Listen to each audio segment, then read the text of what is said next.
Olá, tudo bem? Seja muito bem-vindo mais uma vez à última análise da Gazeta do Povo.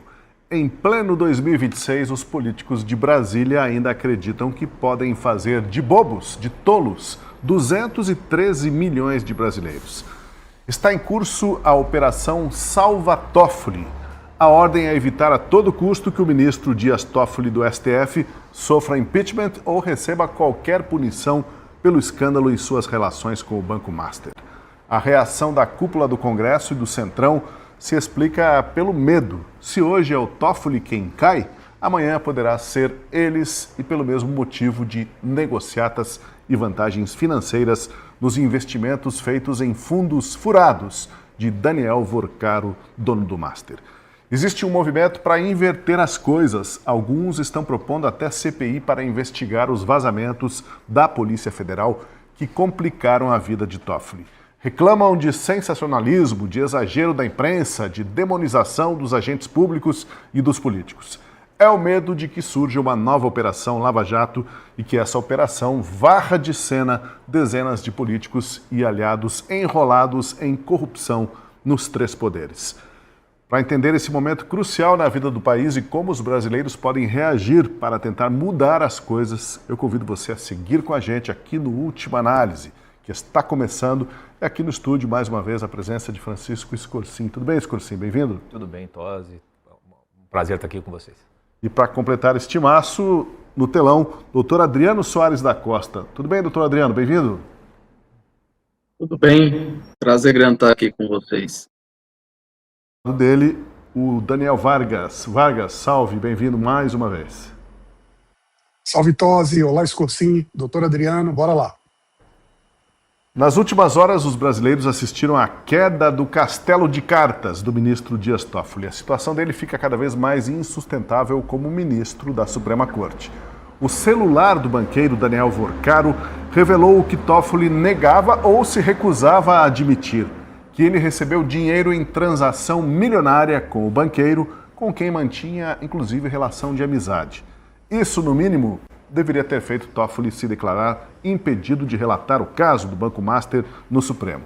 Até agora, contudo, ele não tinha dado um pio sobre sua sociedade em um resort vendido em parte ao dono do Master e outra parte a um advogado da JBS. Mas as conversas no celular de Vorcaro entregaram tudo. Ali aparece até um convite de Toffoli para que o banqueiro fosse ao aniversário dele. Em função do escândalo, o presidente do STF encerrou mais cedo hoje a sessão do Supremo e convocou uma reunião privada com os outros ministros. A gente já vai falar sobre o que aconteceu e o resultado dessa reunião. O tema era só um, obviamente, o escândalo que agora ganhou o apelido o Toffolão. Nós já vamos discutir a repercussão nos outros poderes, mas vamos começar aqui com foco no judiciário.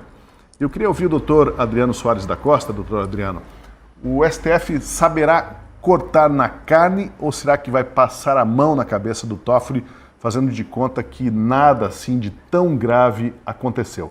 A gente já tem a informação, não é, doutor Adriano, que o senhor, inclusive, compartilhou com a gente, de que o ministro Edson Fachin teria aberto arguição de suspeição contra Toffoli em meio a esse escândalo. O senhor poderia até começar explicando o que é isso que o ministro Fachin abriu para investigar esse caso. Olha, Tosi, desde que começou essa discussão do Master e que o ministro Dias Toffoli se colocou avocando o processo para ele, para sua competência, é preciso lembrar que esse processo do Master ele estava na primeira instância. Não havia uma razão para que esse processo estivesse no Supremo Tribunal Federal. As primeiras medidas que foram judiciais que iniciaram esses procedimentos todos ocorreu na Justiça Federal de primeira instância. E aí, depois de, salvo engano, aquela viagem para o jogo Flamengo e Palmeiras, em que o ministro Toffoli teria ido no jatinho com o advogado do Master, houve a avocação do processo e decisão monocrática dele, fazendo todo uma amarração nos procedimentos, no acesso às provas, mandando que todas as provas em poder da Polícia Federal fossem lacradas, encaminhadas para o gabinete dele, em decisões inusitadas e nem sequer previstas no Código de Processo Penal. Então, já começou daí, Tosi, essa perplexidade em torno da forma e dos encaminhamentos que o ministro Toffoli estava dando a esse caso. Era o problema da competência e o problema é justamente na coleta dessas provas, ele determinar que ficassem em seu gabinete lacrados. Isso gerou toda uma reação até mesmo da Polícia Federal, chamando a atenção para o risco da perda das provas que estavam, por exemplo, em celulares que não poderiam ser periciados. A partir daí começaram alguns passos para trás do ministro Toffoli, na medida em que começavam a surgir notícias, inclusive, sobre o resort Itaiaia. Por conta disso, alguns dos envolvidos, enfim, neste procedimento, suscitaram a suspeição do ministro Toffoli, e a Procuradoria-Geral da República em nenhum momento pediu esse impedimento e essa suspeição, e mais ainda, entendia que esses processos deveriam continuar sob o comando de Toffoli. A Procuradoria-Geral da República, o Procurador-Geral Paulo Gonet, tem sempre, nesses momentos, agido coordenadamente com o Supremo Tribunal Federal, numa relação muito mais de proteção do que de fiscal da lei.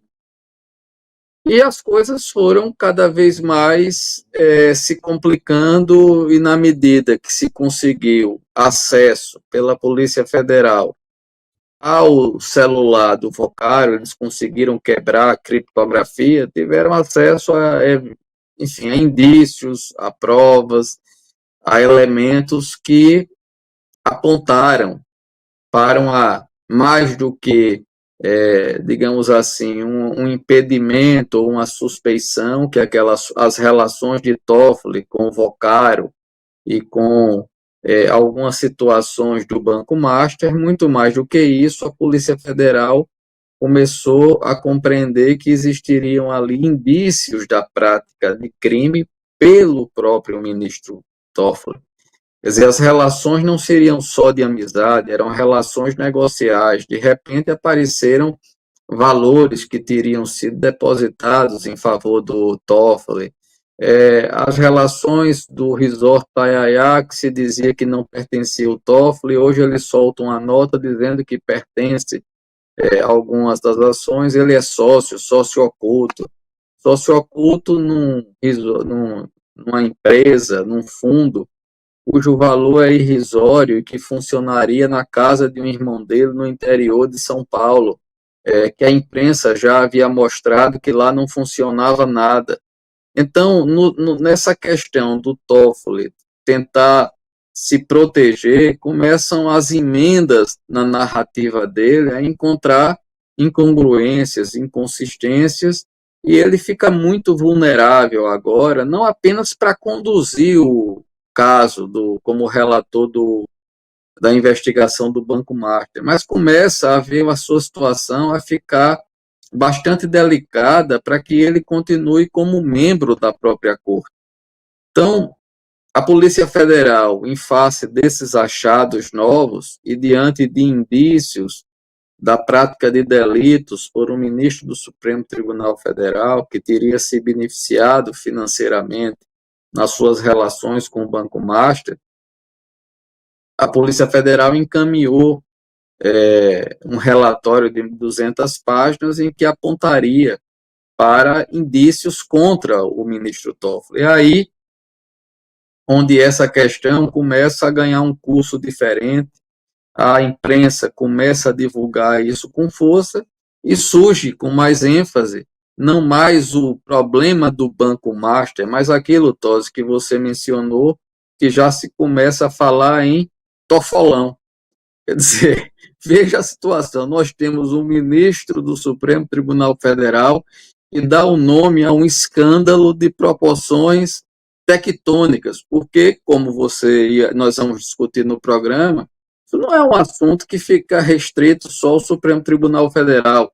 Há dois ministros, no caso o Toffoli, de uma forma mais aguda, mas temos que recordar a questão do contrato de 129 milhões do Vocaro com o escritório da esposa do ministro Moraes, que ele era ex-sócio, né, mas está lá a esposa e os dois filhos, e ainda temos a figura do ex-ministro do Supremo Tribunal Federal, Lewandowski, ex-ministro da Justiça, também envolvido no recebimento de valores.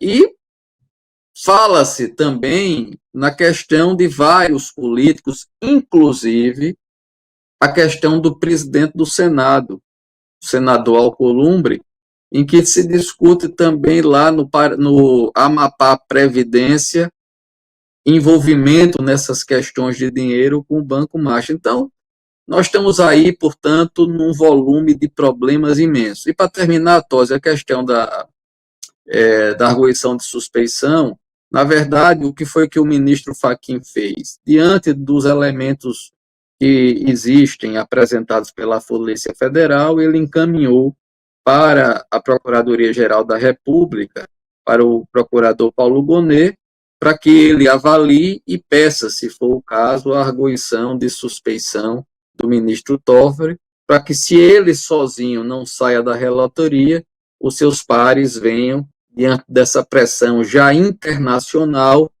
venham a tirá-lo. Seria como se, então, o ministro Fachin tivesse mandado afiar a faca, né? Para passar no pescoço do Toffoli.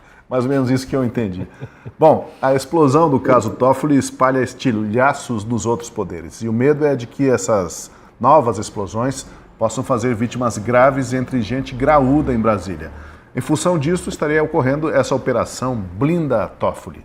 Já houve uma intensa troca de mensagens entre os dirigentes da Câmara e do Senado e líderes dos partidos políticos. E os recados que estariam chegando a Toffoli são para tranquilizá-lo, que o Congresso não vai tomar iniciativa para investigá-lo, nem vai fazer pressão para que ele deixe o cargo. Com um jogo de cartas marcadas dessa forma, que alternativa resta à sociedade brasileira, Daniel Vargas, para tentar restaurar algum senso de moralidade, alguma ordem nessa bagunça que estamos assistindo, Vargas? Toffoli, eu acho que essa é uma das perguntas que a gente vai ver a sociedade, entre aspas, debatendo nos próximos dias, inclusive no Carnaval. Não nos surpreendamos se manifestações populares, com sua mistura de criatividade e ousadia, botarem o dedo nessa ferida. Porque o que nós estamos agora debatendo mudou a natureza. Até hoje, eu creio que a tônica da discussão era se há uma suspeição e, portanto, imparcialidade ou não de um ministro do Supremo no julgamento de um caso que envolve diversas autoridades e que está relacionado à maior crise, ao maior escândalo no sistema financeiro brasileiro. O objeto da discussão era o árbitro imparcial. E se Toffoli poderia estar vocado esse caso que estava em primeira instância para ele, a maneira como ele conduziu o processo se era mais adequada, mas era uma dúvida sobre se Toffoli deveria ou não continuar à frente desse caso. A novidade de ontem para hoje, com esse relatório da Polícia Federal, é que o objeto da conversa mudou. A discussão não é mais a existência ou não de imparcialidade do árbitro. A discussão é: houve transferência de dinheiros de fundos ligados a Daniel Vocaro para uma empresa em que o ministro Toffoli é sócio. Este fato muda o horizonte da conversa. E a partir de agora a discussão é em que medida a ação do ministro ao longo desse processo poderia eventualmente suscitar algum outro crime.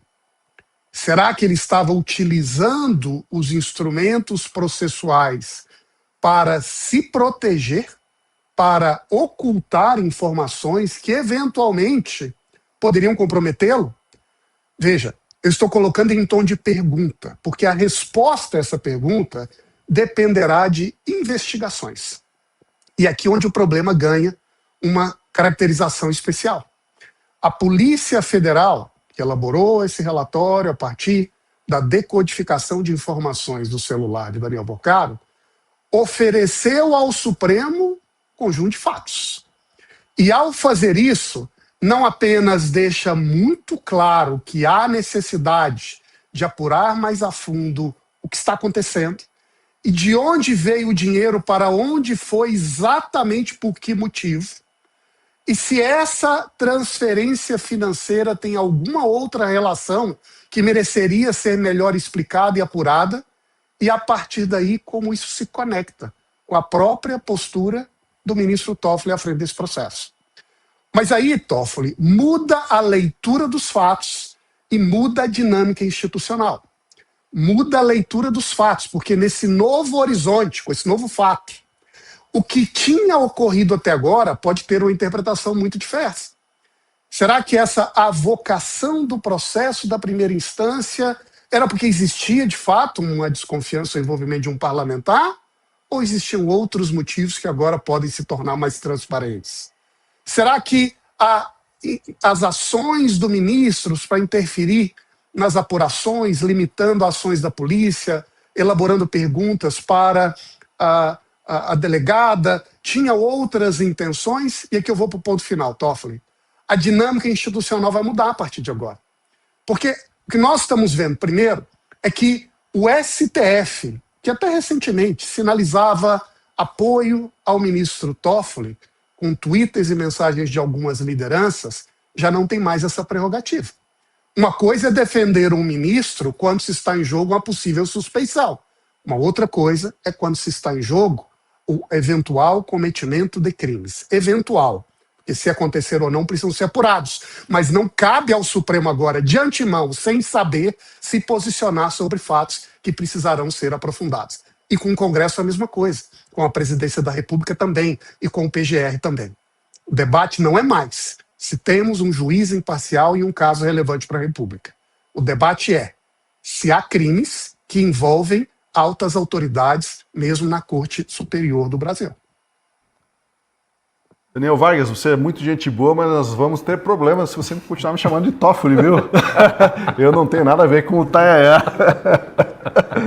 Tosi, né? Toffoli, essa italianada aí, devia ser mais criativa nos nomes, né? Estava confundindo. Confundiu ali, mas tá tudo bem, Vargas. Agora, deixa eu saber de vocês, Cursim. Essa conversa de que a imprensa está exagerando, estão querendo fazer espetacularização em cima do ministro, o Congresso já mandando recados do que depender da gente aqui, fique tranquilo que nós não vamos nos mexer. Isso já era esperado, né? O Alcolumbre só vai se mexer se empurrarem ele do lugar, né? Tirando as dancinhas que ele faz lá na Amapá, ele não se mexe para mais nada nesses escândalos do país. E provavelmente não se mexerá mesmo. Né? Eu acho assim, para contribuir mesmo já com o que o doutor Adriano e o Vargas trouxeram, eu acho que o caso, seja o caso do Banco Master, vira o caso do Toffoli, vira o caso do STF como um todo, eu acho que não é possível que a gente separe isso do que foi vivido pelo país no caso da Lava Jato e que de alguma forma tem conexão também com o caso do Mensalão. E se a gente for rastrear a Nova República inteira, a gente vem de uma sucessão desses escândalos de corrupção, alguns abafados, outros nem tanto, com pouquíssimas condenações. Acho que o Mensalão deve ser a exceção à regra em termos de condenação com relação aos outros. Existe o caso do momento, você pode ver que existe um esquema de corrupção que precisa ser investigado, de acordo com o que os colegas já falaram. Mas eu acho também que a gente chegou, e a Lava Jato mostrou isso, em que a gente tem um problema estrutural da Nova República.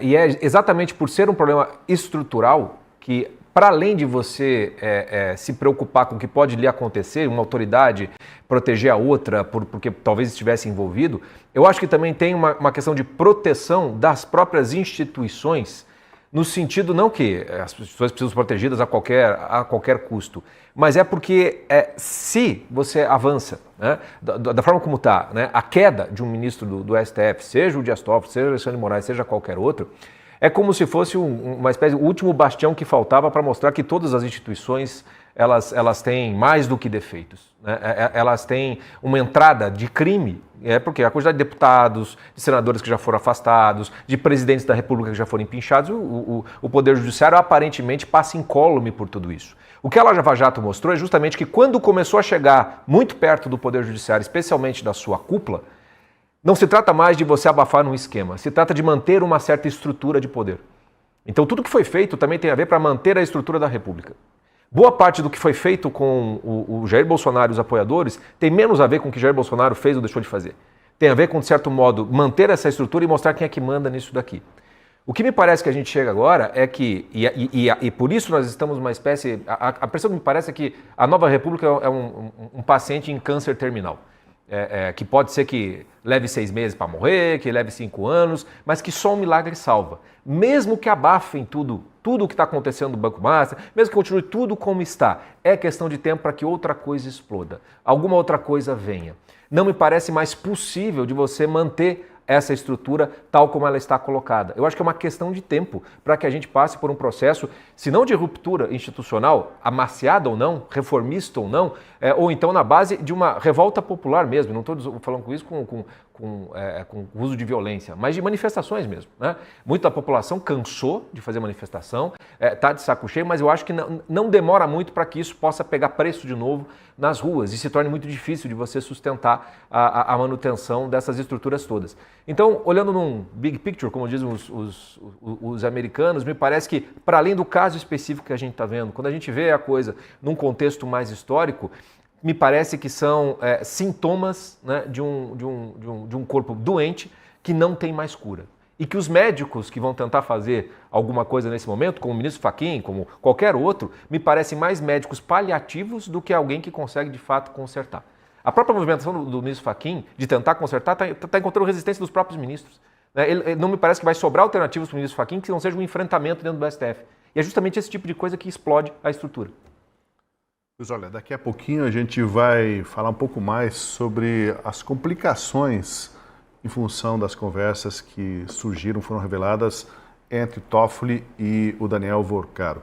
Uma complicação que eu adianto aqui é que o Toffoli admitiu que ele então era sócio dos irmãos e venderam ali por 6 milhões e tanto, uma parte do Tayaya.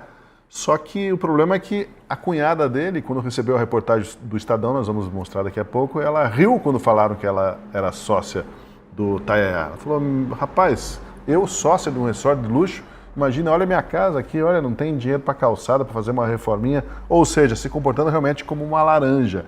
Isso o Toffoli até agora não explicou se ele fez os próprios irmãos de laranja nessa história. Daqui a pouco a gente entra nesse capítulo da nossa análise. Só vamos agora rapidamente para o Minuto Show Rural com a cobertura do Presença Paraná S.A. da Gazeta do Povo. Nós estamos aqui para conversar com o presidente da Federação das Associações Comerciais e Empresariais do Paraná, a FACIAP, Flávio Furlan. Bem-vindo, Flávio. Muito obrigado. É um prazer, uma honra estar aqui conversando. Qual a contribuição da FACIAP num evento desse porte? É muito mais do que só isso, o show rural, né? E nossas associações comerciais, na sua quase totalidade, são associações comerciais, industriais, empresariais e agropecuárias. O que a gente está fazendo aqui é mostrando toda a força do empreendedorismo paranaense, das pessoas que produzem, das pessoas que fazem toda essa economia girar. Quais são os gargalos hoje para impulsionar o comércio, né, do Estado, de todo o país? Hoje a gente tem problemas de energia, a gente tem problemas logísticos, a gente tem problemas de financiamento para aqueles que querem empreender, né? Há pouco eu vim de uma reunião promovida pela FIEP junto com a Copel, onde a gente estava discutindo esses nossos problemas. O problema é aquele planejamento que tínhamos num passado recente de 5, 10 anos, ele na verdade precisa ser revisto praticamente toda semana. Claro, muitas pessoas às vezes não compreendem, não fazem essa relação, né? Mas o que o comércio tem a ver com a agricultura, com a pecuária? Nós temos o comércio de insumos, nós temos o comércio de maquinário, nós temos essa comercialização de tudo que faz mover o nosso agro. Né? O agro, sim, é muito importante, mas já faz algumas décadas que deixamos de ser simplesmente produtores de semente, de soja, de milho. Nós agradecemos aqui a presença, né, essa oportunidade de poder conversar com o Flávio Furlan, né, presidente da FACIAP. Eu quem agradeço essa oportunidade, posso dizer que sou um paranaense muito orgulhoso, né, e tenho muito orgulho de tudo o que está acontecendo dentro do nosso sistema federativo.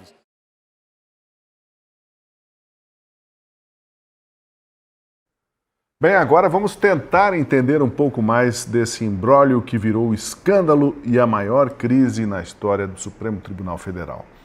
Em nota, o ministro Dias Toffoli admitiu que era mesmo sócio oculto na Maridit, empresa que vendeu parte do resort Itaiaia para um fundo controlado pelo cunhado de Daniel Vorcaro, e uma outra parte foi vendida para um advogado da JBS, empresa que, vale lembrar, teve uma multa de 10 bilhões e meio de reais anuladas pelo próprio Toffoli. Olha a coincidência. A esposa do ministro Toffoli, diga-se de passagem, era também advogada da JIF, que controla a JBS. Agora, um ponto importante, a reportagem do Estadão, que foi até a sede da empresa Maridit, lá em Brasília, encontrou no endereço a casa de um irmão de Toffoli. E a cunhada do ministro, a Cássia Pires Toffoli, riu sobre ser sócia do Itaiaia, mostrou a casa com calçada e pintura deteriorada e disse que não tinha dinheiro nem para fazer pequenas reformas. Negou ser sócia do tal resort. Bem, não há indícios fortes aí, será, Scorsin, de que afinal os irmãos do Toffoli, São Paulo, interior de São Paulo tem muita laranja, né? Parece que o Toffoli estava cultivando um laranjal ali com a própria família, dada a surpresa da cunhada dele com essa história de ser sócia. E agora ele fala, não, realmente eu era sócio com os meus irmãos e peguei a minha parte, né, na venda desse negócio. Mas parece que os irmãos não viram a cor do dinheiro, ou pelo menos não botaram para fazer uma reforminha lá e vão ter problema com a dona Cássia lá, esse irmão dele que é um engenheiro eletricista. E segundo consta, posso estar equivocado aqui, porque eu estou citando de cabeça, mas parece que o capital social da empresa era dos R$150, era um valor ínfimo, muito, muito pequeno, para os 20 milhões que supostamente teriam recebido, né, segundo apareceu hoje no noticiário. Nesse caso, assim, para fazer um link com o que eu comentei há pouco, né, você veja, o que se revela aqui coloca em suspeição o ministro Toffoli não apenas para essa situação, mas e as anulações de provas que ele fez da Lava Jato, todas, na base da canetada? E as relações que ele estabelece com a JBS, a coisa é muito mais grave do que parece. E aí tem uma outra coisa que eu nem sei se eu não estou adiantando aqui o roteiro, mas eu queria até perguntar para o doutor Adriano e para o Vargas também, que estão dentro do mundo jurídico, que é o seguinte, a Polícia Federal, ao mandar ao ministro Fachin, ela não pediu que o Toffoli seja considerado suspeito do processo. Ela mandou uma comunicação de possibilidade de ilícito, de crime, cometimento de crime. A gente passou dessa fase de suspeição no suspeição. O ministro Dias Toffoli, ele é um suspeito de alguma coisa que precisa ser investigada. E aí é o seguinte, se você é um suspeito de investigar, você tem que abrir um inquérito. Então, a hora que o ministro Fachin manda para a PGR, não é somente para pedir a arguição da suspeição, é também para ver se não tem que abrir inquérito contra o próprio ministro Dias Toffoli.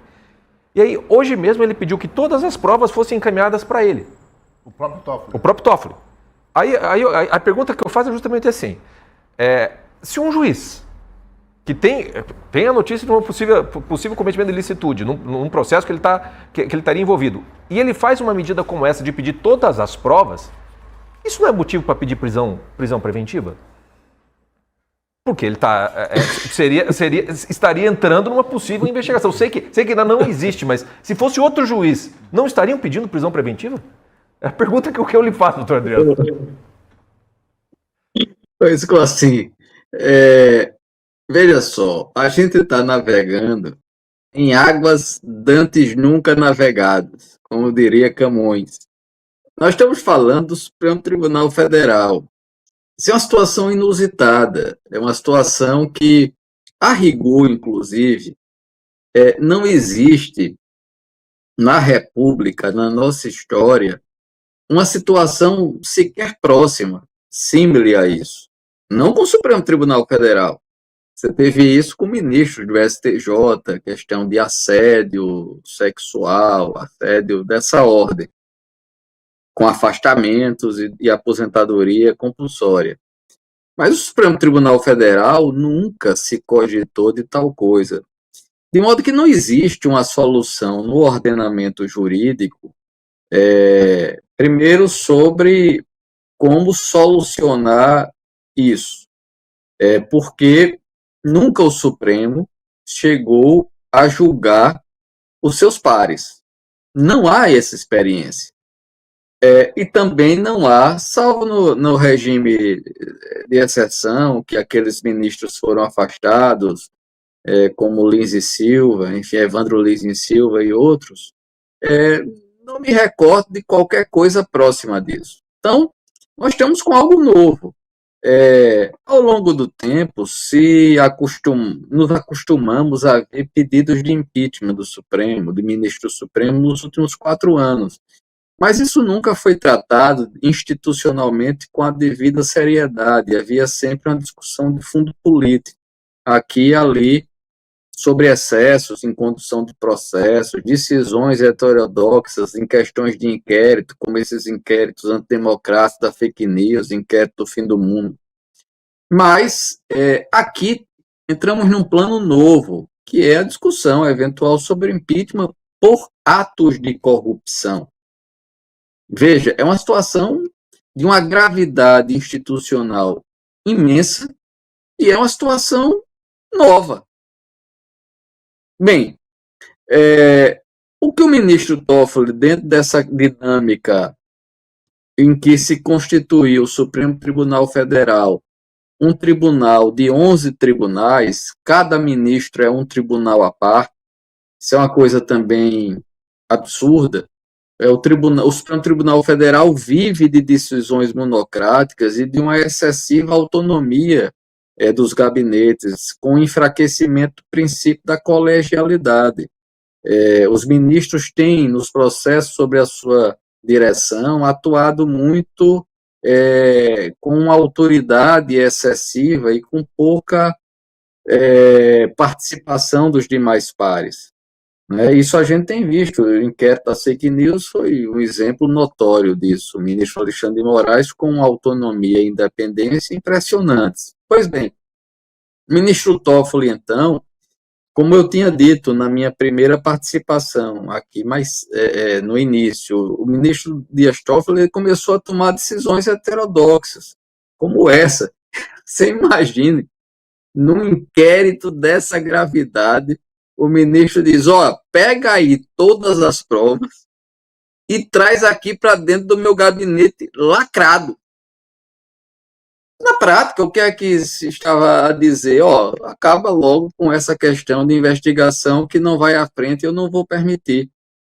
Então, porque, na verdade, os fatos eles são tão graves e a reação da mídia foi tão forte, e com isso fortalecendo as posições da opinião pública, que a própria instituição do Supremo Tribunal Federal teve que, dentro de uma pressão imensa, teve que fazer o Toffoli recuar.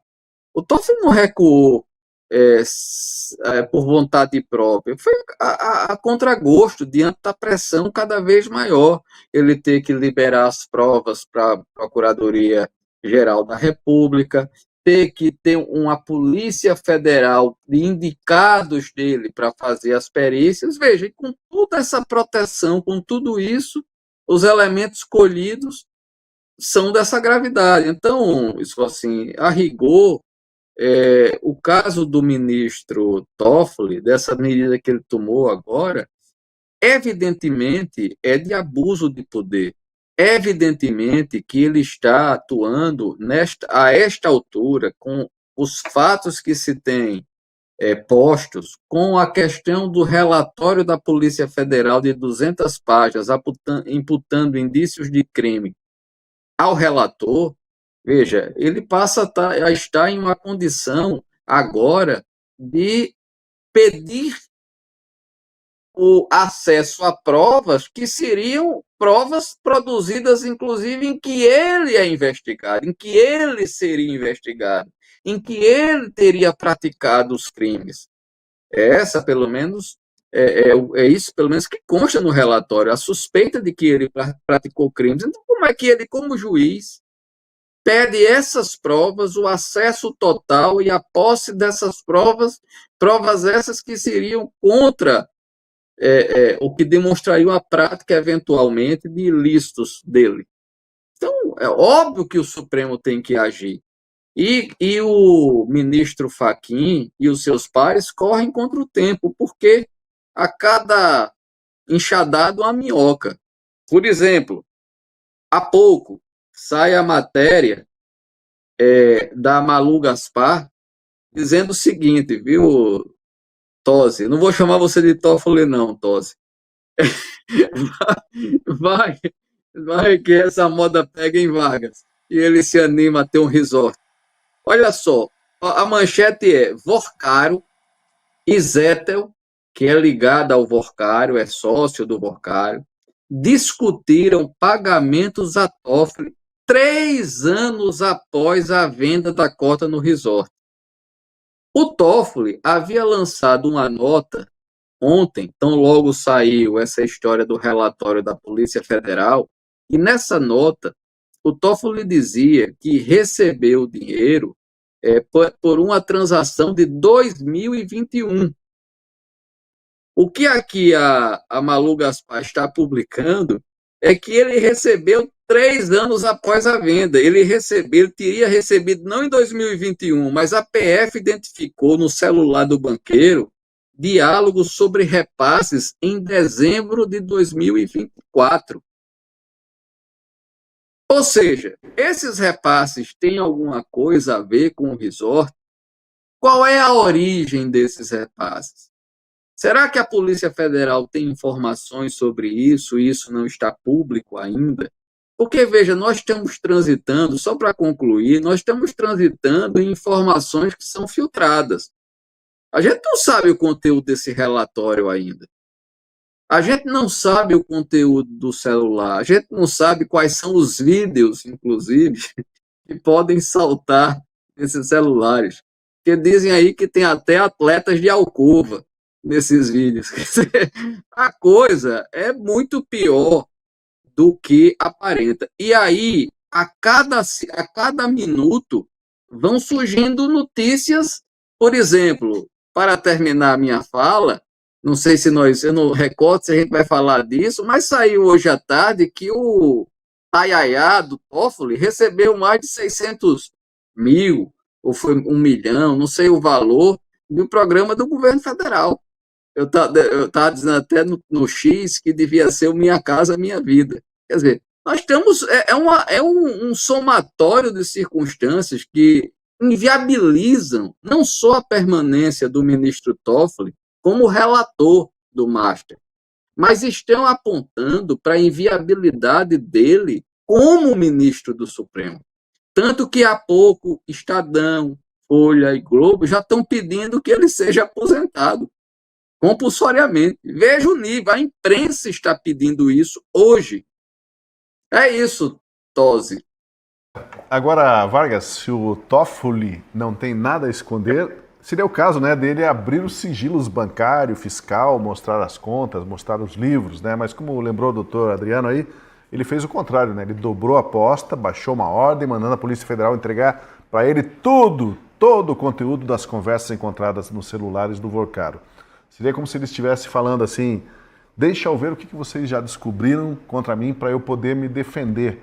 Isso aí é uma intromissão indevida, é um abuso de poder mesmo, né, Vargas? Como a gente já comentou aí. E fica isso escancarado, né? Não é preciso ser jurista ou estudioso do direito ou de política para ver que isso não pode.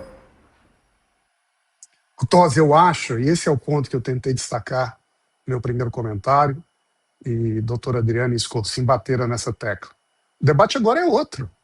Não é mais uma discussão sobre eventual suspeição de um ministro, num caso pontual. É se há crimes graves que envolvem o Supremo Tribunal Federal e se esses crimes foram cometidos apenas por um ministro, ou se há outros envolvidos também. No caso do Toffoli, por exemplo, houve obstrução de justiça, houve favorecimento, embaraço à investigação de organização criminosa, caso se caracterize no caso que houve uma organização criminosa, fraude processual. Todas essas questões são crimes tipificados pela legislação brasileira e que, se houve alguma atuação do ministro que configura um desses tipos, a discussão tem que ser levada adiante. O processo tem que seguir. E o ministro pode ser condenado. E eu acho que isso é relevante porque, enquanto nós discutíamos se havia indícios para uma possível alteração da relatoria do caso ou devolução do processo para a primeira instância, era um debate técnico-processual, naturalmente baseado em um critério fundamental que é a imparcialidade da justiça. Mas agora não. Agora nós estamos discutindo se o escândalo que envolve o Banco Master não contaminou o Supremo Tribunal Federal.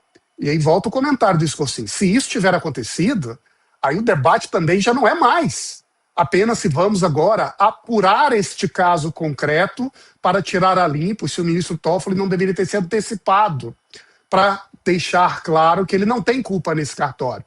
Eu, inclusive, acho que ele está olhando para o cenário agora e fazendo cálculo de, sabendo que terá que se defender durante um bom tempo, de apurações que vão ser cada vez mais aprofundadas, complexas, sensíveis, o que ele deverá fazer para reduzir a chance de pagar o pato sozinho. Alguém pagará essa conta.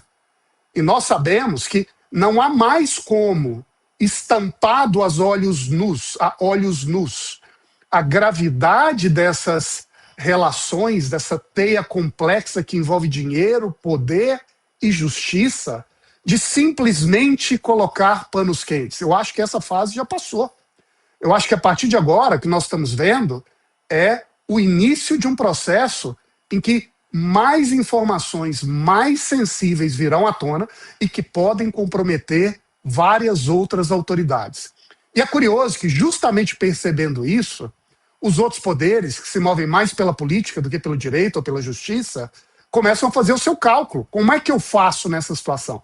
Eu deixo o Toffoli se queimar sozinho, mas aí há um risco, que naturalmente eu posso ser o próximo da fila, ou eu tento proteger o Toffoli e encontrar alguma forma de solução, e não também está claro de que isso é possível nesse cenário atual. Eu creio aqui, eu entro para o ponto final, caro Tosi, nós estamos vendo a briga mudar de patamar. E ao se tornar um debate sobre cometimento de crimes envolvendo um, ou quem sabe, mais de um ministro do órgão de cúpula da justiça, como o sistema vai prestar contas à sociedade para conseguir se manter com alguma credibilidade depois de amanhã. Agora, veremos muitos novos capítulos que apenas tendem a tornar a situação cada vez mais grave, cada vez mais comprometedora. Toffoli já é radioativo e que ele agora vai ter que se explicar profundamente, inevitável. A questão é se ele conseguirá, né, ou se o sistema, por assim dizer, conseguirá deixar essa conta apenas nas costas de um indivíduo. E daqui a pouquinho a gente vai falar sobre o recado da Polícia Federal ao passar esse relatório de 200 páginas para o ministro Edson Fachin. Antes, vamos para um rápido recado do nosso patrocinador. Hoje eu estou com o Dr. Laidir de la Torre, especialista em ortodontia e ortopedia funcional dos maxilares. Doutor, Blue In virou destaque nas farmácias e nos consultórios. Mas afinal, o que faz a marca ser tão diferente no cuidado da saúde bucal? A Bluem é uma aerotech holandesa que desenvolveu uma tecnologia exclusiva, o oxigênio ativo. E é isso que faz toda a diferença. Ele reduz bactérias, acelera a cicatrização, equilibra o pH e mantém a mucosa saudável. Tudo isso sem arder, sem manchar os dentes e sem irritar a boca. Ou seja, é potência com suavidade. Exatamente. E por isso a Bluem ganhou tanto espaço, principalmente em situações sensíveis, como nos pós-operatórios, quem usa alinhadores, quem sofre com sensibilidade e, claro, pacientes em tratamento oncológico. Nesses casos, escovar pode ser difícil e o fluido bucal Bluem vira a solução ideal. Porque basta aplicar sem esforço e o alívio já aparece, não é? E rápido.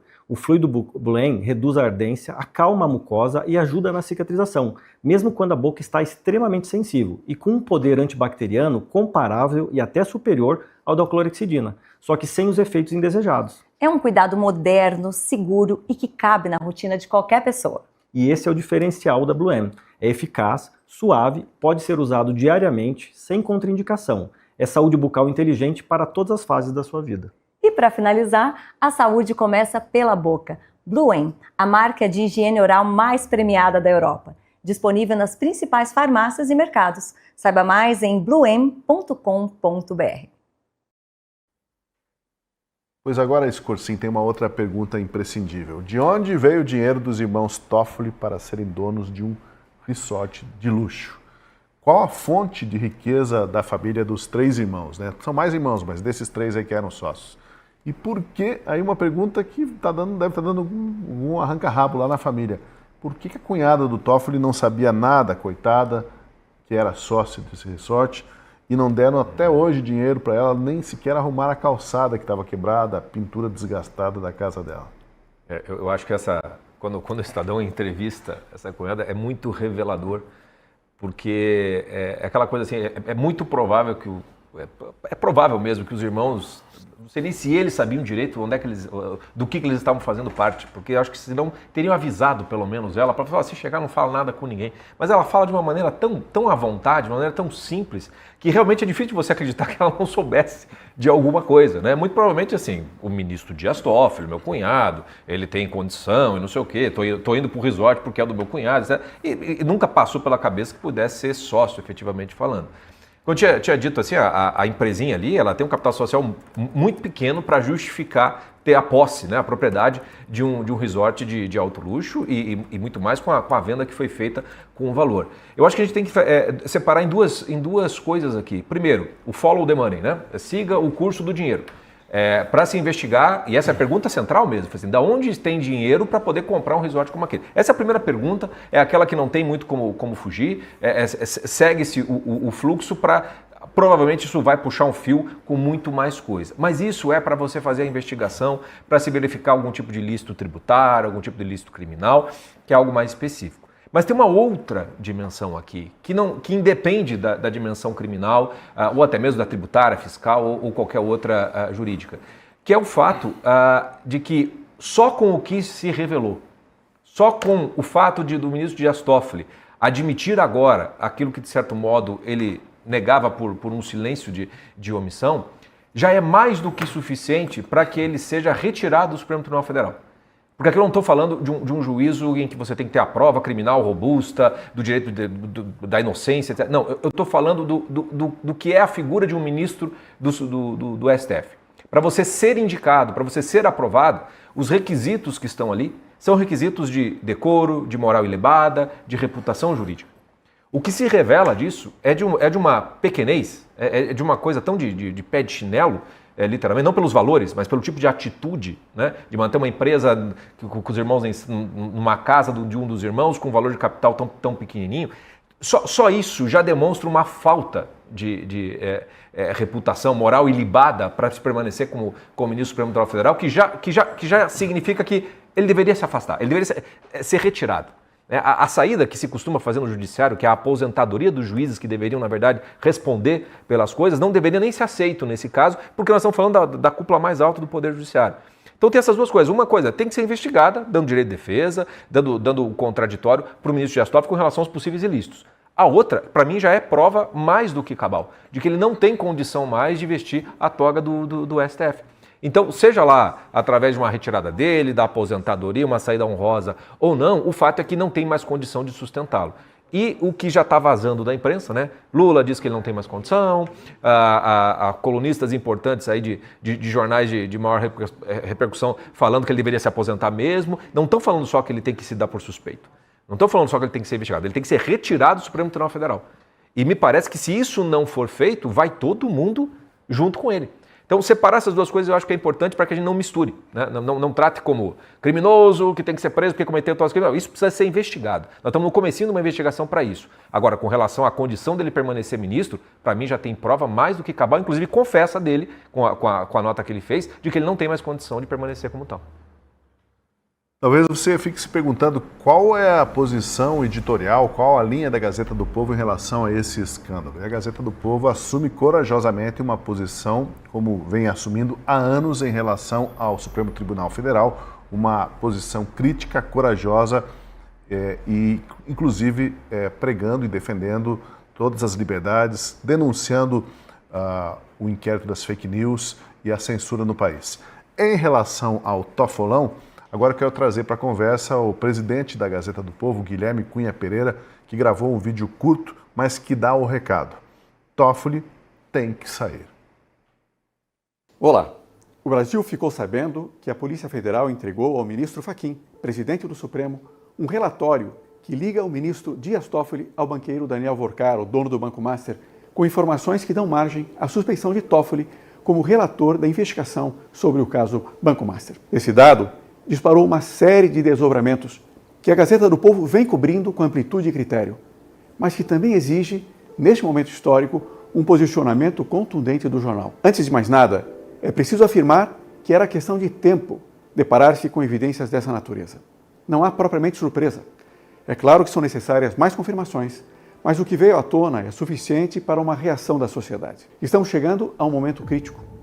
Ou as instituições e a sociedade reagem, ou damos um passo decisivo em direção à anomia. Não se assustem com o termo. Anomia não é apenas a suspensão do Estado de Direito e da vida democrática, status que, a nosso ver, já alcançamos, mas a ausência mínima de regras, de normas, a ausência até mesmo da aparência de funcionamento regular das instituições. A situação toda é um escárnio e uma afronta, uma ofensa a cada um de nós brasileiros. Perdoe-me a dureza do termo, mas Toffoli tem debochado do Brasil desde o início do caso Master. E seu empenho, por exemplo, em esconder que era sócio dos irmãos no Resort Itaiaia, admitindo essa verdade só quando já não era mais possível escapar dela, mostra que, mesmo que Toffoli esteja caminhando no limite da legalidade, o que ainda assim é questionável, a moralidade já foi para o lixo há muito tempo. Vocês conhecem nossa opinião de que o desequilíbrio dos poderes, a hipertrofia do judiciário, é o problema institucional mais grave do país neste momento. Pois bem, os desmandos, as irregularidades, os abusos do caso Master não são outra coisa que frutos podres, consequências desastrosas daquela desordem. Mas neste momento é uma manifestação aguda, que precisa ser enfrentada pela sociedade e tratada com energia e decisão. E é também uma oportunidade de recolocar nos trilhos o país. Por tudo o que fez na condução do caso, por todas as suas relações, pelo que tentou manter escondido do Brasil, Toffoli não tem a menor condição moral, e muito provavelmente também legal, de se manter na relatoria das investigações do Master. Mais que isso, não tem condições nem mesmo de permanecer no Supremo. Fachin deve retirar a relatoria de Toffoli o quanto antes. Cabe a ele, como presidente, decidir se tem mesmo compromisso com a ética na atuação dos membros da Corte ou se preferirá ser arrastado para o fundo do poço em nome de um coleguismo irracional. Por outro lado, tudo o que vinha acontecendo até agora, a avocação do caso pelo ministro Toffoli, retirando da primeira instância para o Supremo, a decretação de sigilo máximo sobre a investigação, a existência de relações dele com os investigados, as tentativas de interferir na condução da investigação, a proposta indecorosa de uma acariação descabida que só serviria para desmoralizar o Banco Central, são todas tão intoleráveis. Violam de maneira tão direta e escancarada os princípios mínimos da ordem constitucional, do devido processo legal, da moralidade, que a reação do Congresso é urgente. Não é preciso ser brilhante para entender a gravidade do momento. A omissão por parte dos presidentes das casas legislativas seria intolerável. As desculpas para não agir, os cálculos políticos, denotariam incapacidade de raciocinar, nem digo como estadistas, mas como homens conscientes de seu papel, com um mínimo de sentido de dever e de sentido histórico. E nesse caso, no caso da omissão, só haveria duas possibilidades. Ou os presidentes seriam cúmplices intencionais, dolosos, do desmonte da democracia, ou seriam pusilânimes, covardes e, portanto, cúmplices culposos do mesmo desmonte. Quais as condutas esperadas dos senhores Davi Alcolumbre e Hugo Motta?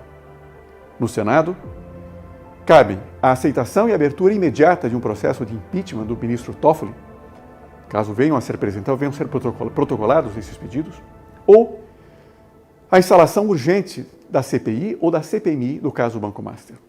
Na Câmara, que não processa ministros do Supremo, também a abertura imediata de uma CPI, em sintonia com o Senado, é urgente. Já foram apresentados os requerimentos com as assinaturas necessárias. Nada justificaria a não instalação dessas CPIs. Meus caros, este não é um momento de cálculo político. É um momento de responsabilidade histórica. A democracia brasileira não está suspensa e sendo destruída por um ato único e dramático, mas por sucessivas omissões. As instituições ainda têm a oportunidade de demonstrar que funcionam. É hora de agir. Muito obrigado.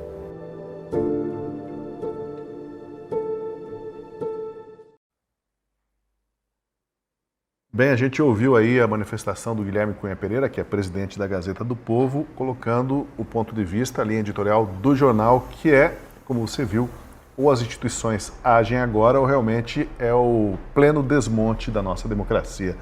Doutor Adriano, o Alcolumbre e o Mota, eles parece que foram escolhidos a dedo para estar nessa posição, para não fazer nada nessa quadra da história brasileira, né? É impressionante como eles não se mexem, que não seja para defender os interesses corporativos, espírito de corpo muito presente.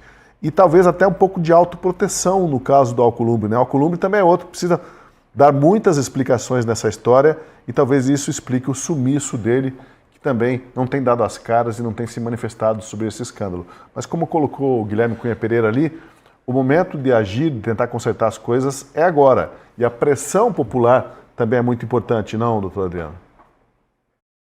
Olha, primeiro, parabenizar a excelente manifestação do CEO da Gazeta do Povo, que mostra o compromisso do jornal com as instituições, aliás, que não é de hoje. A Gazeta do Povo tem assumido, como jornal, uma posição muito clara de fazer jornalismo sério e continua com esse compromisso.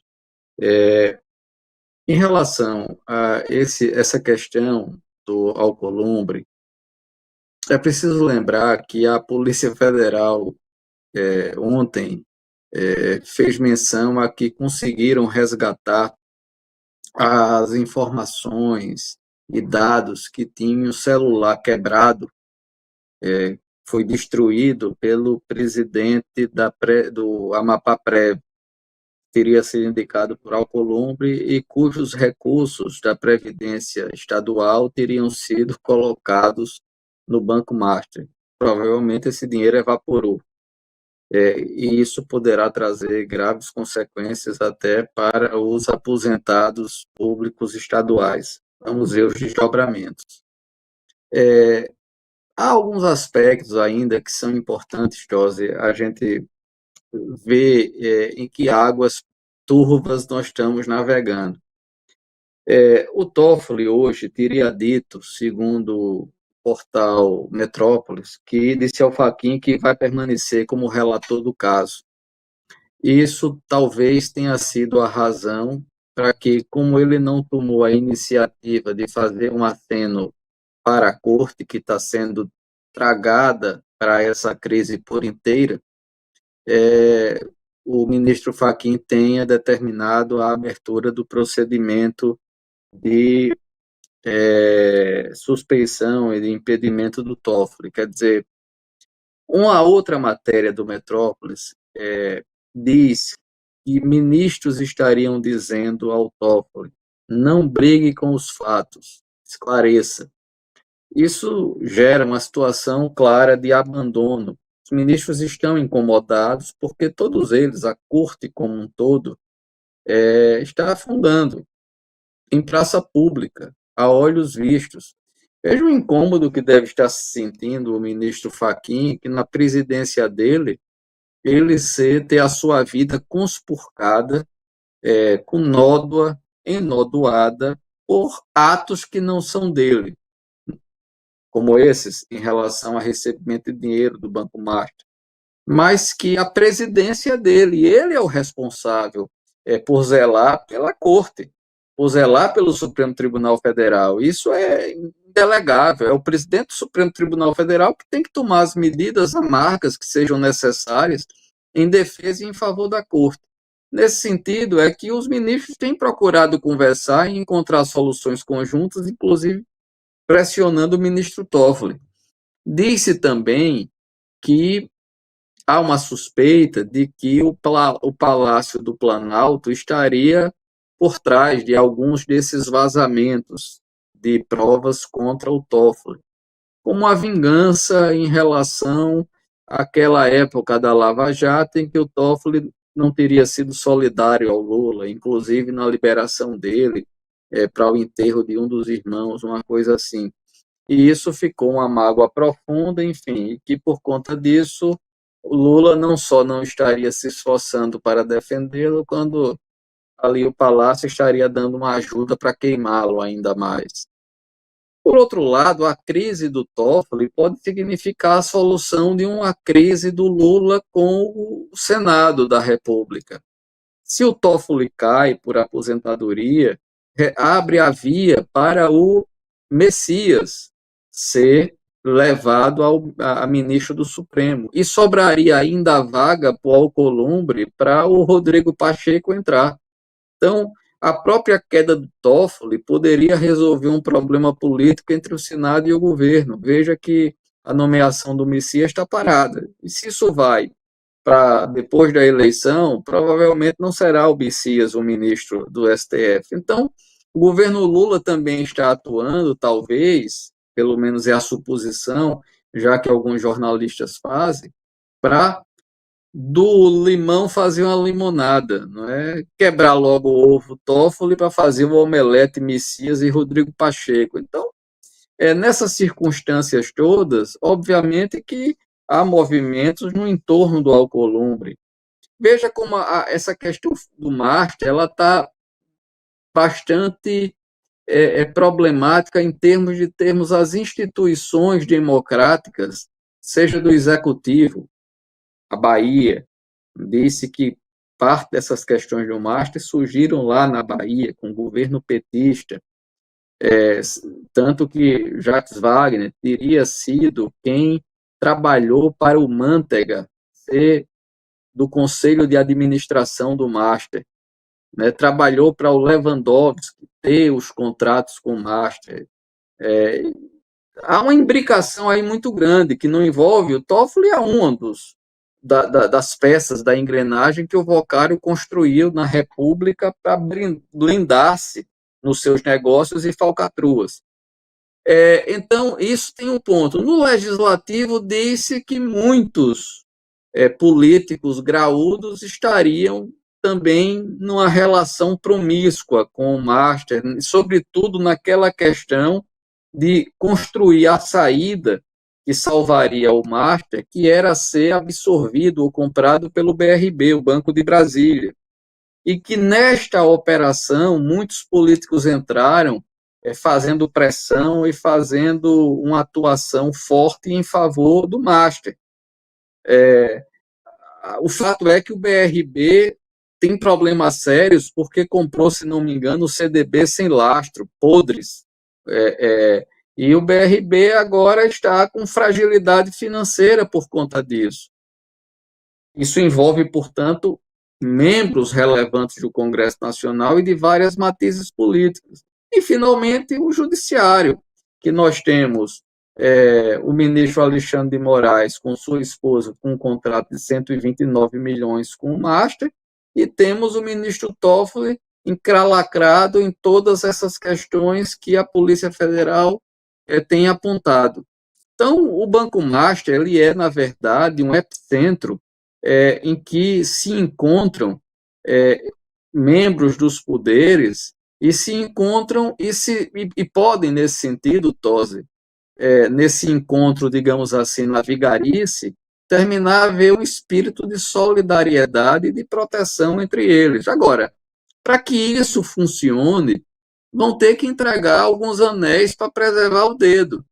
E quem está mais exposto hoje, e digamos assim, para pelo menos aplacar a sanha e a necessidade da opinião pública e até de meios de imprensa de ter um desfecho e ter consequências, quem está na tábua é o ministro Toffoli, é o mais evidente.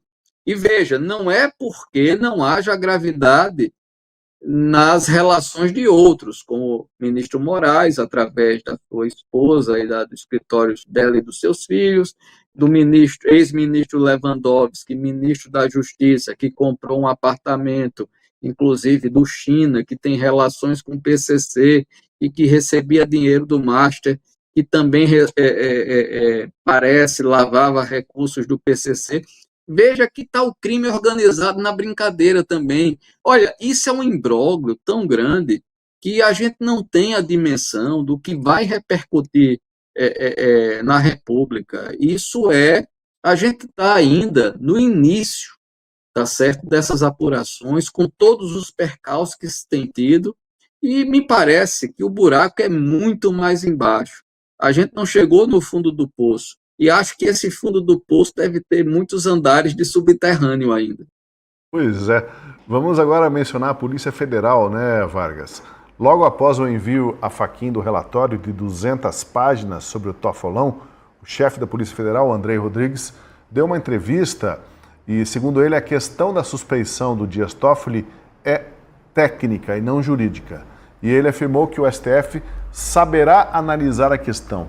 E aí vale lembrar que o Toffoli fez uma cobrança pública da PF dias atrás, quando reclamou da falta de agilidade das operações. Está aí a agilidade que ele queria.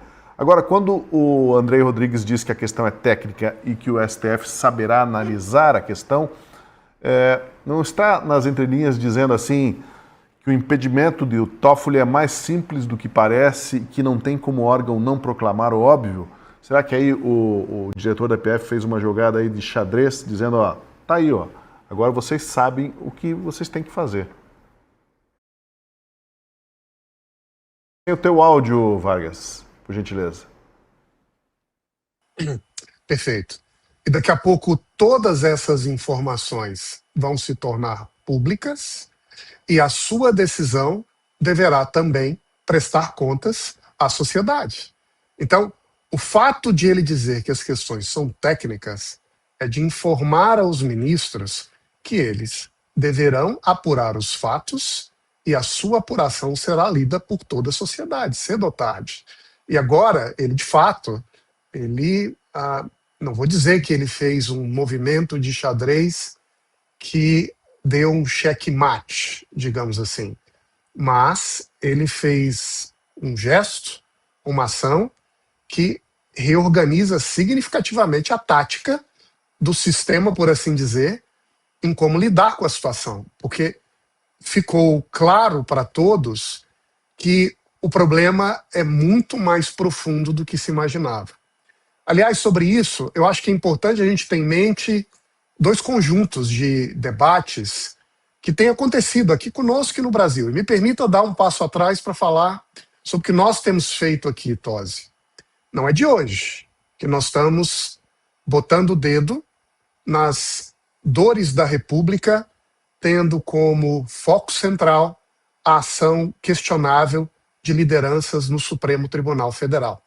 Aliás, com grande frequência a gente tem dito que essas posturas inconvenientes, inadequadas, mereceriam um escrutínio e, quem sabe, investigação e condenação, se necessário, para reverter esse status de coisa. Não é normal que ministros ajam com deste modo, com relações obscuras com o setor privado, com grandes agentes econômicos e com atores políticos envolvidos em questões nem sempre corretas, por assim dizer.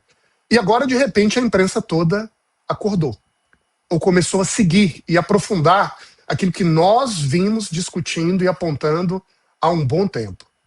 Segundo ponto, Tosi, é que cada vez mais todos os gestos desse movimento, desse processo, serão inevitavelmente lidos politicamente, dado o impacto eleitoral e o envolvimento de lideranças políticas que, em última análise, estão preocupados com o que vai acontecer em 2026. E aqui o fato de nós termos 8 fundos de previdência incluindo de 3 estados envolvidos de algum modo nessas operações estranhas do Fundo Master, diz que nós também teremos nas eleições 8 governadores que parecem ser responsáveis por indicar ou apontar ou de algum modo atuar nesses fundos com o seu passe político em teste. Ou no caso em que eles eventualmente sejam candidatos à reeleição, ou que queiram fazer sucessor, ou mesmo se candidatar ao Senado, como parece ser o caso de alguns. O que significa que nós temos um esquadrão político espalhado no Brasil muito atento sobre os desdobramentos desse caso Master. E a partir daí, mobilizando todos os seus esforços, seus apoiadores, a sua base, para agir de um modo ou de outro. Eu acho que o teste de fogo em última análise, e acho que é isso que boa parte das lideranças no Congresso, no Brasil, estão se perguntando, é como a população vai reagir diante disso. A população vai exigir publicamente, de maneira forte e decisiva, que haja uma responsabilização, pelo que nós temos visto aqui, ou há espaço para botar panos quentes na situação, virar a página e voltar a uma normalidade institucional, eventualmente quebrando 1 ou 2 ovos apenas. O teste de fogo será a capacidade da sociedade de botar a público que, se você estiver passando pano, apoiando, protegendo, melando este grande escândalo da República, nós vamos te tirar do jogo político. Porque se isso se tornar público, aí as instituições vão se antecipar e reagir. Último comentário, Tosi.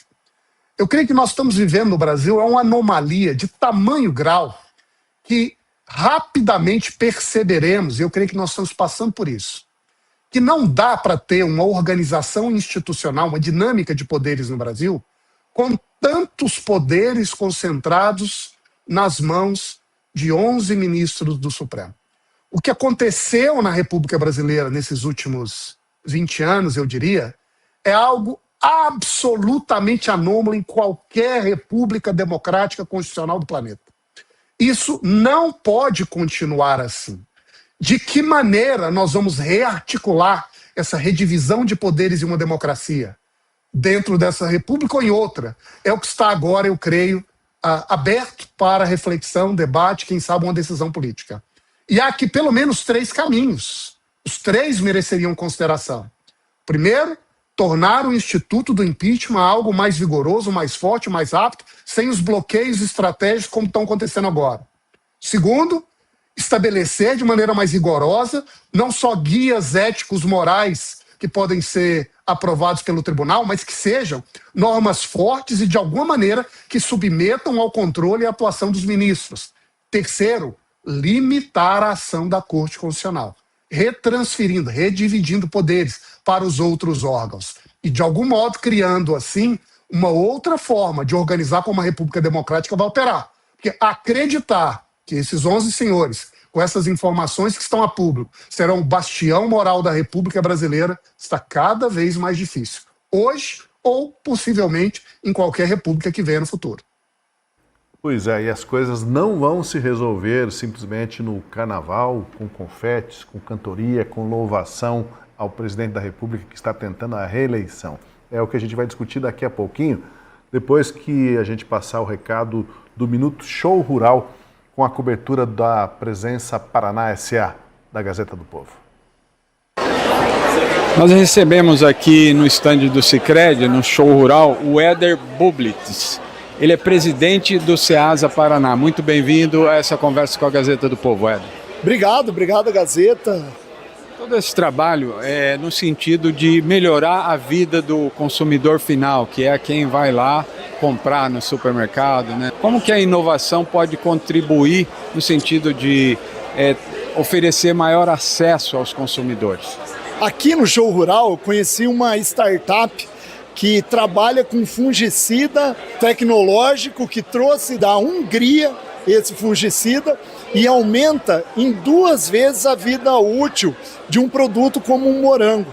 E essa tecnologia, por exemplo, ela oferece o dobro de vida útil a esse produto na prateleira do supermercado, fazendo com que a gente tenha menos desperdício. Tendo menos desperdício, o produto acaba ficando mais barato, melhorando também a vida do consumidor final. Qual a expectativa para esse evento aqui, que é um evento importante, né? Um evento que tem impacto mundial nesse setor da agricultura, da pecuária? O nome do evento já diz, Show Rural. Ele, de fato, é um show de tecnologia, um show de avanços. Ontem eu sou filho de produtor rural, há muito tempo eu não entrava num trator.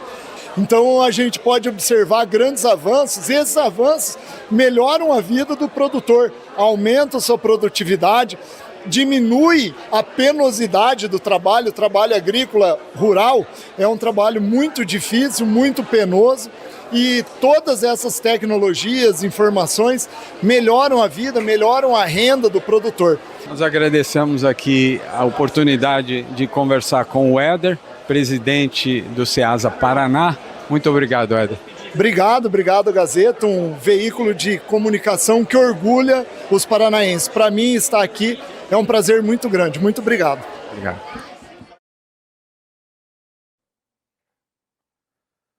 Olha, o TSE, o Tribunal Superior Eleitoral, negou liminar para impedir que a Escola Acadêmicos de Niterói leve a Sapucaí um samba enredo em homenagem ao presidente Lula em pleno ano eleitoral e com verba pública.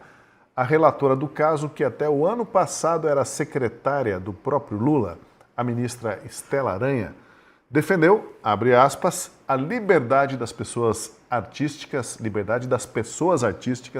para manifestar sua opinião política.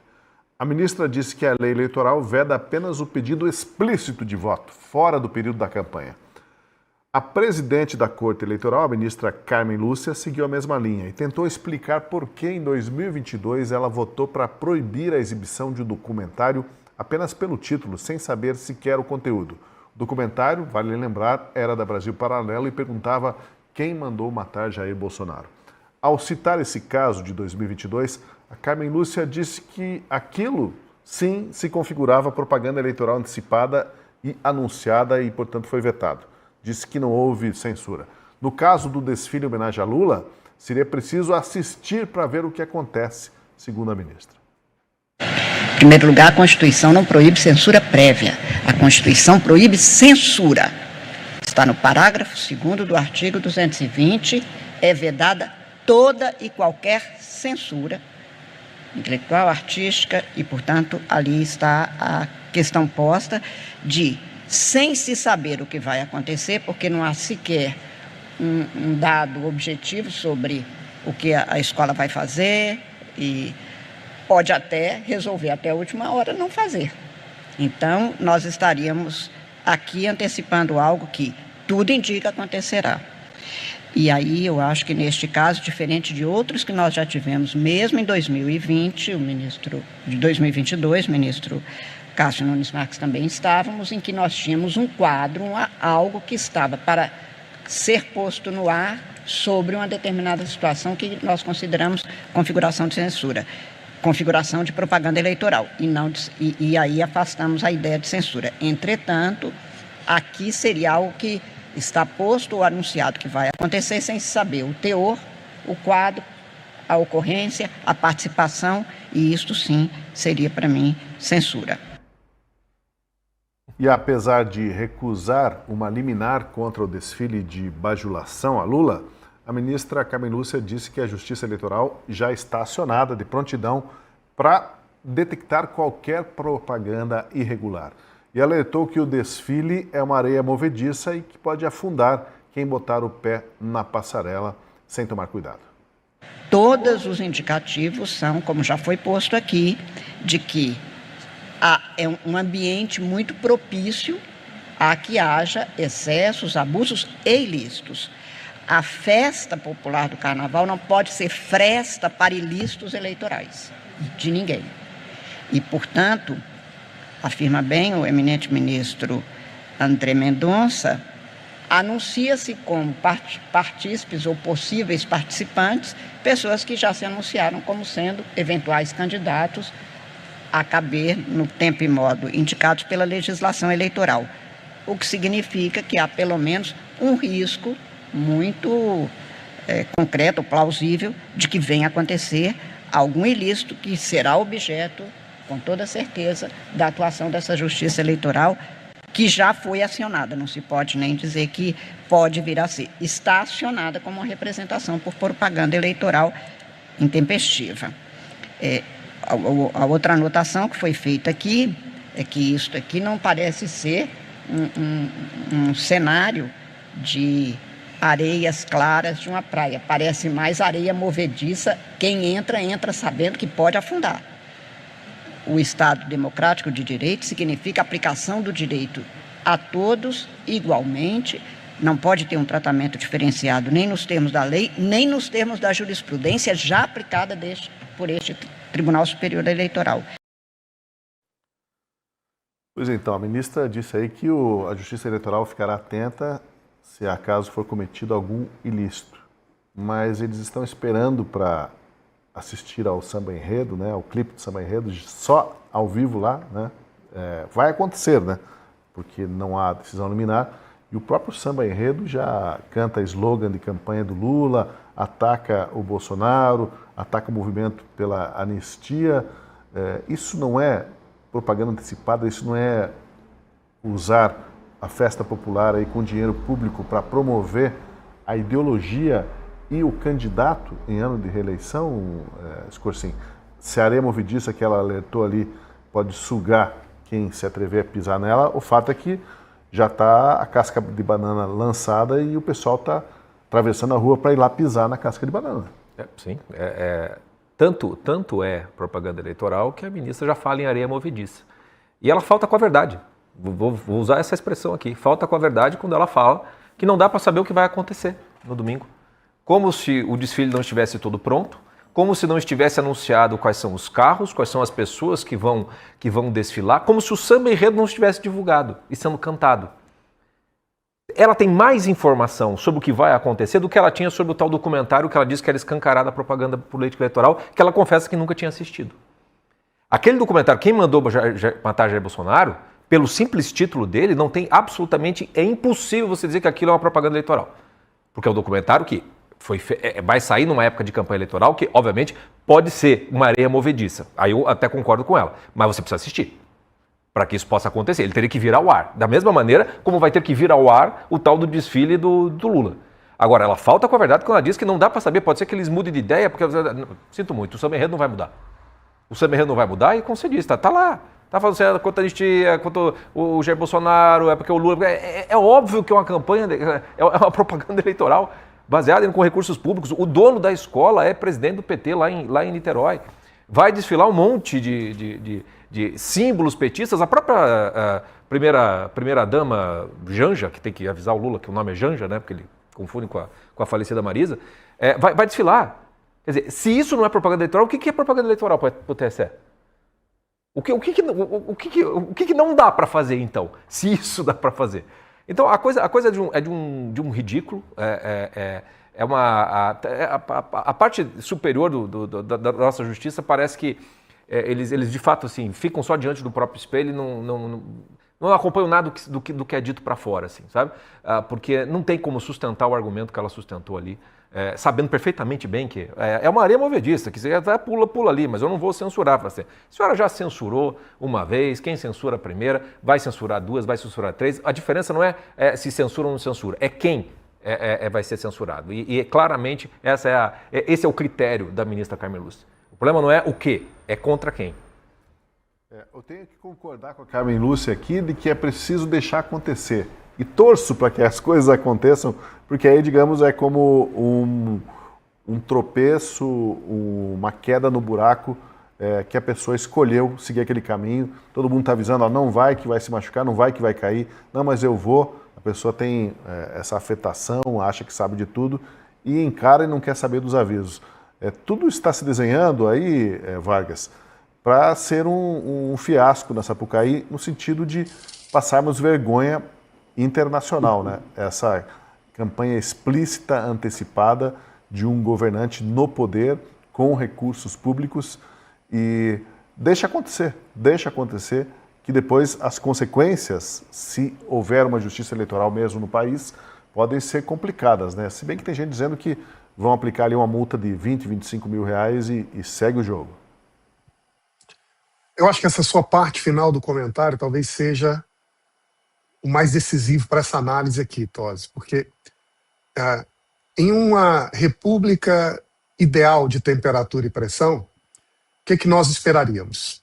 Que haja uma liberdade de expressão ampla e as pessoas que cometeram falhas e abusos com o seu gesto sejam investigadas e eventualmente condenadas. Nesse caso, todos os indícios apontam para uma propaganda eleitoral antecipada. Nós sabemos que houve mobilização de recurso público. O jingle da campanha faz alusão a manifestações passadas da eleição do presidente Lula. Há referências ao seu principal candidato de oposição, seu principal adversário, o Bolsonaro, e agora o filho do Bolsonaro como possível candidato mais forte nas eleições desse ano. Então, idealmente, qual seria a minha posição, inclusive como jurista, Tosi? Seria, deixe que isso aconteça e vamos, em seguida, responsabilizar duramente pelas falhas que aconteceram, pelos abusos de campanha eleitoral antecipada. O grande problema é que essa república ideal está longe de ser a realidade brasileira. E, no caso da posição da ministra Carmen Lúcia, ainda mais distante do que nós imaginaríamos que seria uma postura verdadeiramente comprometida com ideais como de liberdade de expressão. No caso da Brasil Paralelo no passado, aquilo foi uma censura descarada, que eu espero, e eu creio que acontecerá, manchará a história da ministra.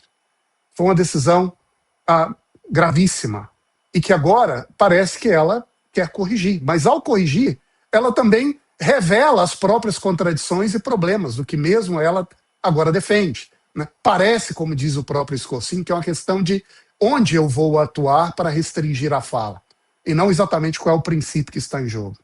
Agora, politicamente, Tosi, eu acho que isso pode ser uma areia movediça, não apenas para se afundar nas discussões judiciais do Tribunal Superior Eleitoral, que eu espero que trate o tema com o rigor que ele exige, mas da própria opinião pública no Brasil e fora do país. Porque fazer de um carnaval, um evento artístico que marca a tradição, a imagem brasileira, um espaço de campanha de maneira tão ostensiva e chula, como parece que vai ser, isso não vai passar bem. Não vai ser bem percebido e apurado, e eu creio que pode, naquela franja de eleitores de centro, daqueles formadores de opinião que não conhecem bem o Brasil, ao se deparar de maneira tão explícita com o que está acontecendo aqui, isso pode ser um vetor decisivo para mostrar, para formar opinião do que está acontecendo no Brasil hoje. Pois olha, temos uma notícia quentíssima agora. Acaba de sair, o ministro Dias Toffoli vai deixar a relatoria do caso da CPI do Banco Master. E tem uma nota do STF sobre isso. Vou ler aqui a nota que está no site do Supremo e que acaba de sair. Os 10 ministros do STF reunidos hoje, considerando o contido no processo, declaram não ser caso de cabimento para a arguição de suspeição em virtude do artigo 107 do Código de Processo Penal e do artigo 280 do Regimento Interno do Supremo. Reconhecem, assim, a plena validade dos atos praticados pelo ministro Dias Toffoli na relatoria da reclamação 88121 e de todos os processos a ela vinculados por dependência. Expressam neste ato, diz a nota, apoio pessoal ao excelentíssimo ministro Dias Toffoli, respeitando a dignidade de sua excelência. Por enquanto, só louvores, elogios. Bem como a inexistência de suspeição ou de impedimento. Anote-se que sua excelência, diz a nota, atendeu a todos os pedidos formulados pela Polícia Federal e pela PGR. Registram ainda a nota dos ministros, dourando a pílula, que a pedido do ministro Dias Toffoli, levando em conta a sua faculdade de submeter à presidência do tribunal questões para o bom andamento dos processos e considerados os altos interesses institucionais, a presidência do STF, ouvidos todos os ministros, acolhe comunicação de Sua Excelência quanto ao envio dos feitos respectivos sob a sua relatoria para que a presidência promova a livre redistribuição. A presidência vai adotar as providências processuais necessárias para extinção dessa arguição de suspeição e para a remessa dos autos ao novo relator, doutor Adriano Soares da Costa. Não que o senhor seja o novo relator, mas para o senhor comentar. Quem dera. Olha, a nota do Supremo, ela tem o sentido de preservação institucional. É normal, a nota ela diz menos do que os fatos se deram. Na verdade é isso, é dar uma capa de normalidade institucional, mas que não faz de conta, porque sabe-se que, na verdade, Toffoli foi pressionado a deixar a relatoria sob pena de ser retirado pela maioria dos ministros supremos. A situação estava insustentável e, portanto, vai ser um novo relator a ser indicado pelo presidente Fachin. Ponto. O problema está resolvido? Não, diminui o peso da pressão, tendo em vista ele como relator estava colocando a sua situação pessoal acima da instituição, tentando se preservar, mas o problema persiste, a crise persiste e, na verdade, isso mostra um Toffoli cada vez mais fraco e com riscos em relação ao seu próprio cargo. Esse é o fato objetivo. Não é? Já há, portanto, uma fragilidade clara, manifesta do ministro Toffoli e ele teve a sua primeira derrota efetiva. Ele sai pequeno desta situação e, portanto, com riscos concretos quanto à sua permanência no Supremo Tribunal Federal. Em relação só a essa questão anterior, porque essa questão do Toffoli é tudo aquilo que nós já discutimos com um fato novo. Toda a pressão surtiu efeito, ele está fora do processo, a Polícia Federal vai continuar a sua investigação, portanto, com mais liberdade, e vamos ver só quem é o relator para entender como o trâmite ocorrerá. A nota é apenas algo institucional, não adianta nem a gente discutir sobre ela, porque é um faz de conta, o que vale mesmo é o fato concreto. O Toffoli saiu da relatoria, o Supremo não suportou a pressão da mídia e a pressão da opinião pública. Toffoli hoje como usar a expressão do Vargas, ele é um ministro radioativo e ninguém quer se contaminar com essa radioatividade, aguardar para ver. Agora os desdobramentos a partir de amanhã. Em relação ao tema eleitoral da escola, eu queria voltar a isso, Tosi, porque acho importante, só fazer algumas ponderações, e bem técnicas, porque essa é uma área, inclusive, de atuação minha. A 11ª edição do meu livro, eu terminei de revisar hoje, está sendo encaminhada para a editora, Instituições de Direito Eleitoral, então eu acho importante eu ser bastante técnico no que vou dizer. Vejam bem, 2 erros não fazem um acerto. A questão do Brasil Paralelo foi um erro do Tribunal Superior Eleitoral, no sentido de fazer a censura prévia a um documentário cujo teor ninguém conhecia e que ia ser veiculado pela Brasil Paralelo. Aquilo foi um absurdo, uma aberração jurídica. A ministra Carmen Lúcia cometeu um atentado contra a Constituição, criando um regime de exceção até o dia 30 de outubro, que era o dia da eleição. Isso é algo que entrou na biografia dela, que foi imperdoável e que violou a Constituição e espizinhou a liberdade de expressão. Ponto. Isto poderia ser repetido agora nessa questão da escola. Veja, há um erro de procedimento, é preciso dizer. A discussão que foi levada ao TSE nesta representação era sobre propaganda antecipada eleitoral. O samba enredo que está publicado e claramente tem notas de campanha, menção ao número 13, tem menção ao Lula, Lula, Olê, Olá, que faz parte do jingle de campanha.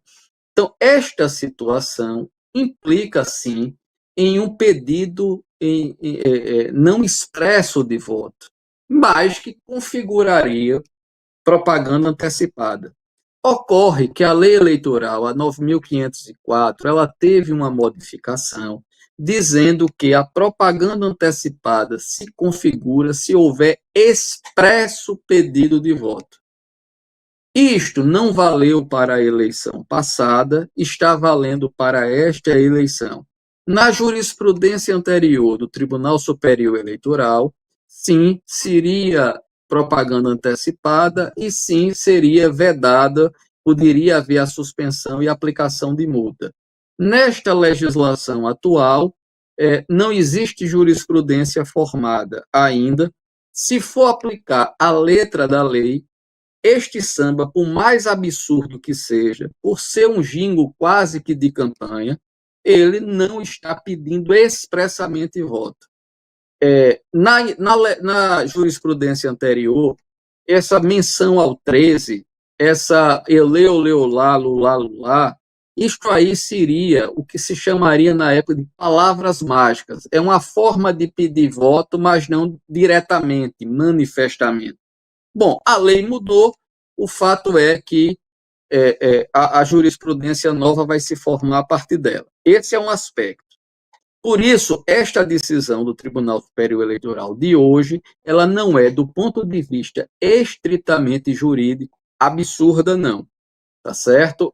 Nada obstante, isto adiante poderá, sim, ser aplicada a multa. Mas eu quero dizer a vocês que muito mais grave do que propaganda antecipada, aí é onde eu quero entrar mesmo claramente. Este samba enredo, esta exposição em favor da campanha do Lula, com recursos públicos, clara e manifestamente se trata de abuso de poder econômico e abuso de poder político. E nem precisa muito esperar o dia do carnaval para saber, porque o próprio samba enredo, que já está publicado, mostra isso. O cara lá aparece o sambista fazendo L. Isso é ato de campanha, claro, com recursos públicos. O samba enredo, na verdade, é um jingle de campanha. E isso vai ser transmitido na maior festa popular brasileira, que é o Carnaval. Você vai ter um desfile enaltecendo a figura de um sujeito, sem demérito, tá certo? De um sujeito que vai ser candidato a presidente da República, transmitido por TV, com sessão pública. O desfile é feito com recursos públicos. Então, claramente, o abuso de poder econômico, o investimento de recursos de terceiros numa festividade popular em benefício de uma candidatura, isso estará configurado, e abuso de poder político, porque tem dinheiro público envolvido, dinheiro público municipal, dinheiro público estadual e dinheiro público federal. Dinheiro público federal em favor de um agente público federal, que será candidato à reeleição. Mais abuso do poder político do que esse é impossível. Por muito menos do que isso, Bolsonaro foi declarado inelegível por uma reunião fechada com embaixadores, que teve a divulgação da TV Brasil, que tem audiência zero. Nós estamos falando, diferentemente, do carnaval com dinheiro público. Então, temos aí claramente abuso de poder econômico e político. E isso gera inelegibilidade e gera cassação do mandato eletivo. Então, o Tribunal Superior Eleitoral, na decisão de hoje, essa fala da ministra Carmen Lúcia, de areia movediça e não sei o quê, fato é que o Tribunal Superior Eleitoral vai estar numa situação bastante difícil, porque vão existir ações eleitorais, ação de investigação judicial eleitoral por abuso de poder econômico ou político, pedindo a inelegibilidade e cassação de mandato. Basta o Lula, quando pedir o registro de candidatura, já abre prazo para ação de investigação. E os partidos vão entrar, os candidatos vão entrar e vão pedir a cassação do mandato. O Lula vai concorrer com essas ações em curso. Tá certo? E qual é o problema? É que já existe jurisprudência formada pelo Tribunal Superior Eleitoral que não tem como dourar a pílula. Nós estamos diante de abuso de poder econômico ou político manifesto, em que a gravidade das circunstâncias é palmar.